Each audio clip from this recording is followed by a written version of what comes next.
लाल देह लाली लसे, अरुधरी लाल लंगूर, वज्र देह दानव दलन, जय जय कपिसूर। हमारे देश में सबसे बड़े शर्म की बात यह है, जब भी कभी हिंदू देवी देवताओं की बात आती है तो लोग हमसे सबूत मांगने लगते हैं। कमाल की बात तो यह है, वो लोग भी सबूत मांगते हैं जिनका कहना है जब उनके ईश्वर नीचे आए थे तो एक तारा बहुत जोरों से चमक रहा था, बस इसके अलावा उन्हें कुछ भी मालूम नहीं। और हम यहाँ पर भगवान श्री राम के जन्म से जुड़े सारे ग्रह नक्षत्र हर एक चीज की पोथी खोल खोल कर दिखाते हैं तो भी लोगों को यकीन नहीं आता। ऐसा ही एक सवाल मेरे से पूछा गया था कि आपके जो भगवान हैं, आपके जो देवी देवता हैं, वो हमेशा भारत के लोगों की ही क्यों मदद करते हैं? आप तो उन्हें जगत पिता जगत माता कहते हैं, तो क्यों वो विश्व कल्याण की तरफ नहीं जाते? ये वीडियो है हर उस एक सवाल को जवाब। और ये वीडियो मैं इसलिए नहीं बना रहा हूँ कि मुझे मेरे हनुमान जी के अस्तित्व को साबित करना है, इतना बड़ा नहीं हुआ हूँ मैं, लेकिन मुझे वो सच्चाई सबके सामने लेकर आनी है जो देश में कम ही बोली जाती है। वीडियो में जो मैं सच्चाई बताने वाला हूँ वहां पर हनुमान जी की बात होने वाली है और हनुमान जी की ताकतों को आगे बढ़ाने के लिए हम मदद लेंगे नीम करौली बाबा के भी कुछ ऐसे चमत्कारों की, जिससे साबित होगा, जिससे मैं बात बता पाऊंगा कि हाँ, जगत पिता जगत माता हम सही रूप में कहते हैं इन्हें। बात है 1970 की, जब हिंदुस्तान आए थे लैरी ब्रिलियंट संन्यास लेने के लिए और उन्हें पता चला चमत्कारों के बारे में जो नीम करौली बाबा करते थे। उन्हें इन सब चमत्कारों का पता चला रिचर्ड एल्बर्ट से, बाद में जिनका नाम हमारे नीम करौली बाबा ने रामदास रख दिया था।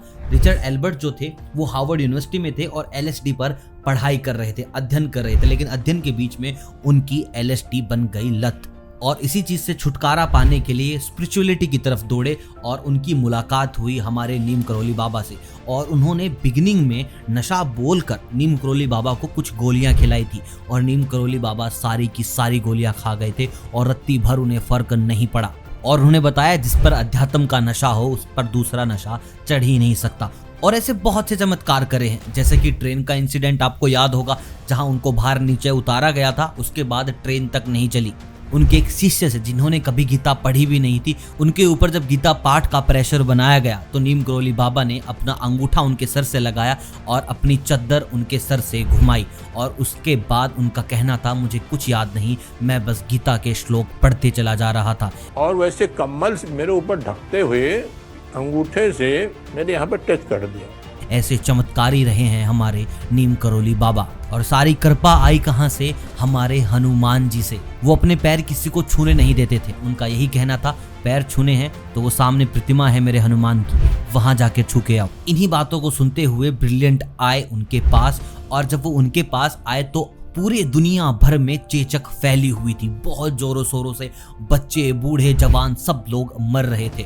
और जैसे ही लैरी ब्रिलियंट आए, नीम करौली बाबा को एहसास हो गया कि अब वो जगत कल्याण करेंगे मिस्टर लैरी ब्रिलियंट के साथ। और लैरी ब्रिलियंट का कहना था कि बाबा मुझे संन्यास लेना है और हमारे बाबा कह रहे थे कि तू WHO जाएगा और वहाँ चेचक की दवाई तू ही बनाएगा। और कमाल की बात यह है, जब बाबा ने लैरी को भेजा WHO में तो लैरी भी हैरान रह गई, उनको as a medical officer appoint कर लिया गया था। लैरी को समझ नहीं आ रहा था कि अब क्या करा जाए। बाबा ने कहा WHO जा, जगत कल्याण करना है, आते के साथ मेडिकल ऑफिसर बना वो आदमी। और उसके बाद चेचक की दवाई का काम शुरू हुआ और वहीं से चेचक की दवाई बनी। डॉक्टर लैरी ब्रिलियंट के द्वारा चेचक खत्म हुआ।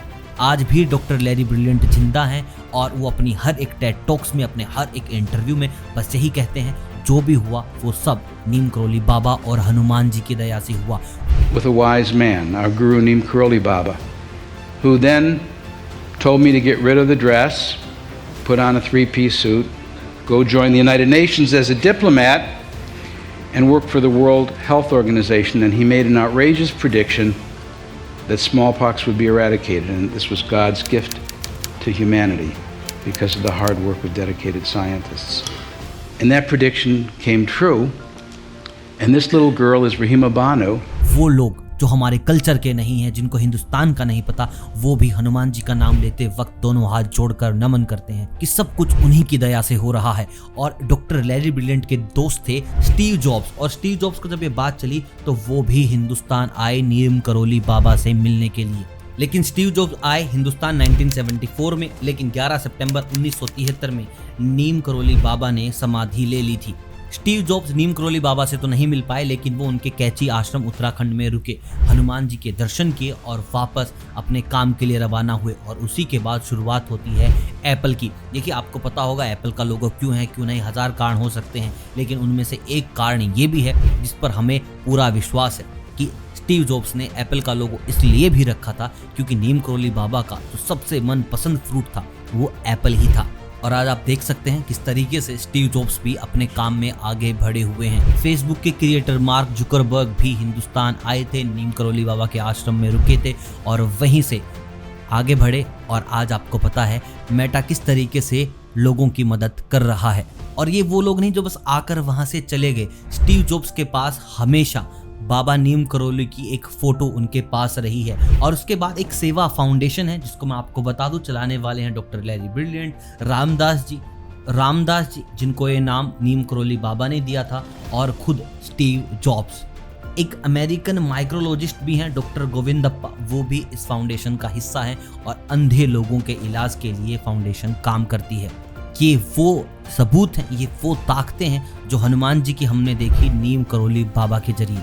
अगली बार सनातन पे सवाल उठाने से पहले आप खुद का गिरेबान भी झांक कर देख लेना। और ये वो बातें हैं जो हमसे हमेशा छुपाई गई, कभी पढ़ाई नहीं गई, कभी बताई नहीं गई।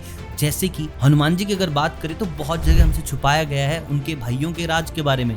हनुमान जी अकेले भाई नहीं थे, 5 भाई थे हनुमान जी के। अगर आपको इसका पूरा वर्णन नहीं पता तो ये वीडियो जरूर देखिएगा, बहुत काम आएगी आपके।